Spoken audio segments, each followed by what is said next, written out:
man, a bit of a different one today. Different setting. I'm actually at work, just on a break, and I've got 15 minutes left, and I didn't bring a book. I didn't even bring my headphones, so it's like I can't like do anything. I can't meditate, I can't journal, I can't draw, I can't do anything like interesting. So I'm just gonna record a video instead. But I want to talk about materialism because it's something that I've been trying to destroy, something that I feel does not serve me.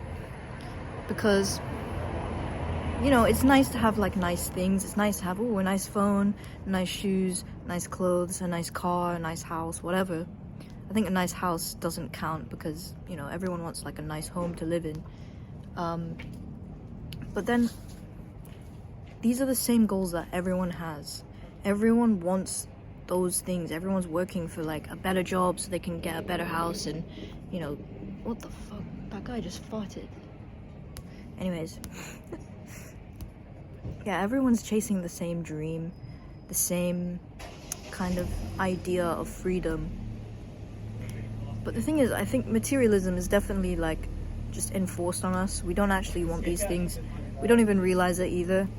Like, people walking down the streets, they will unknowingly have desires of like, okay, I want fancy trainers and expensive clothes. Like, literally, like everyone's wearing designer clothes and, you know, showing that stuff off and like flexing, and it's so shallow. Like, there are a lot of shallow people in the world, and I hope that my viewers are not shallow people. I'm sure they're not, absolutely.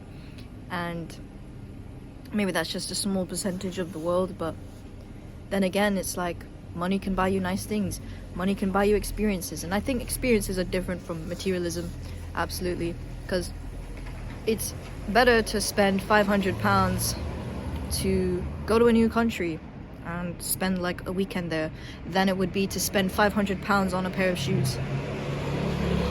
Because materialistic things don't actually bring us any happiness. You know, we buy things, the happiness is there for like a day, 2 days, and then we're back to normal, we're back to baseline. In fact, it will, if it's like expensive enough, then it'll probably make you less happy, because you realize, okay, I've just spent all my money on this one thing and it didn't make me as happy as I thought it would be. So now I'm stuck with like this, you know, this item, and it doesn't bring me any joy anymore. And so, yeah, I'm talking about this because my mom just bought a new phone. She spent 800 quid on it, and like it's so adorable the way that she's been acting with it, because it's got like, because she's always had like an old phone, and she was installing like some apps and using like Face ID, and every time it went ding, she would like giggle to herself. It's so cute.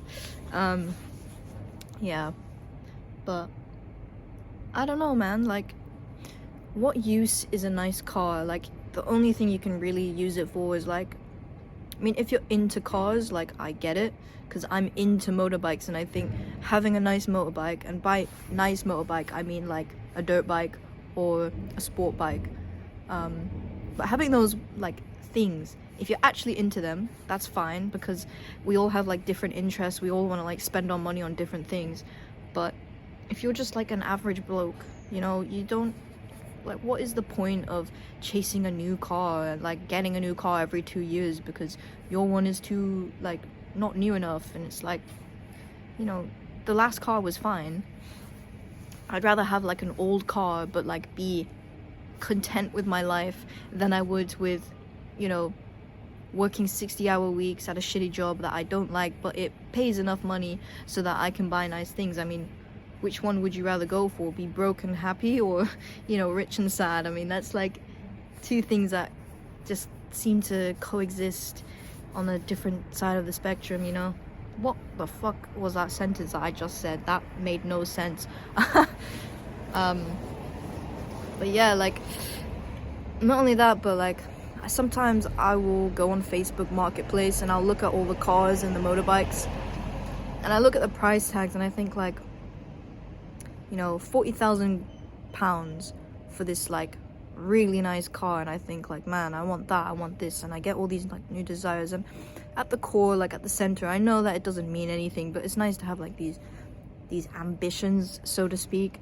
It would be nice if I could, drive around in a Rolls Royce or a vintage car, but what use do I have for that? Like, really, except to show off and to, use it as external validation. Like, I'd rather be validated internally by myself rather than, depending on other people being like, oh, nice car, wow, such a nice car.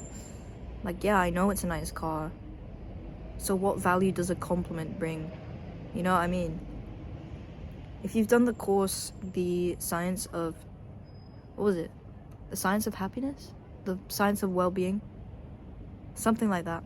It's a course by Yale online. It's free. And they talk about this where materialistic items don't actually bring us happiness, like if we buy them for ourselves, but we actually get more happiness if we buy things for other people. And that's one of the things that I really like doing, is I just love buying like things for other people. That's why I like Christmas so much, even though like it absolutely bankrupts me. Like, I spend all my money on gifts for other people, but I absolutely just love buying gifts for people. Like, I've got 3 little cousins. They're not really cousins, they're more like second cousins, but they're around the age of like 8, 9. And I absolutely, like, I'm just enjoying the process of buying them all presents. I did try buying them presents like a few years ago, but I didn't have enough money, so I ended up just buying them like sweets and stuff, but I think they were still happy with it. But yeah, like, I'm sure many people understand that, like, most people are clever enough to know that a fancy car won't bring you any happiness. Like, even I know that if I went to Thailand and I bought myself a nice motorbike, like the one that I really want, yada yada yada, then I wouldn't actually be that happy with it. I know that for a fact.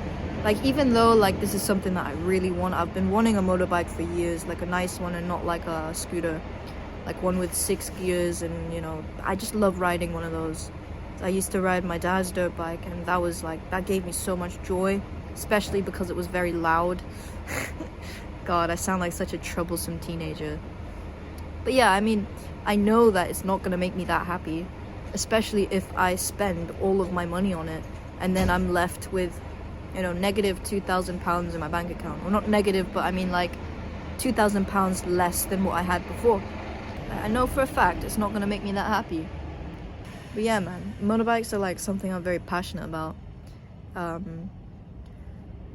Just because I don't even know where that desire came from. I think I just really wanted to look cool, but then I started riding my dad's motorbike and I just fell in love with all the gears and the modes and how fast it goes. And especially with dirt bikes, you can go like in the mountains, you can like, they're a lot of fun, off-road kind of stuff.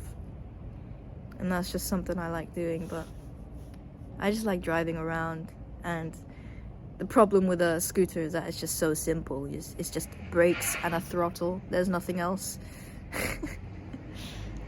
So yeah, that's my little rant on materialism. I hope it made sense, and I understand that people have different desires for different things, but this is mine, is to destroy materialism, because I know it won't make me happy. The only things that will make me happy is what I do with my time, how I spend my life, So yeah, I'll talk to you later.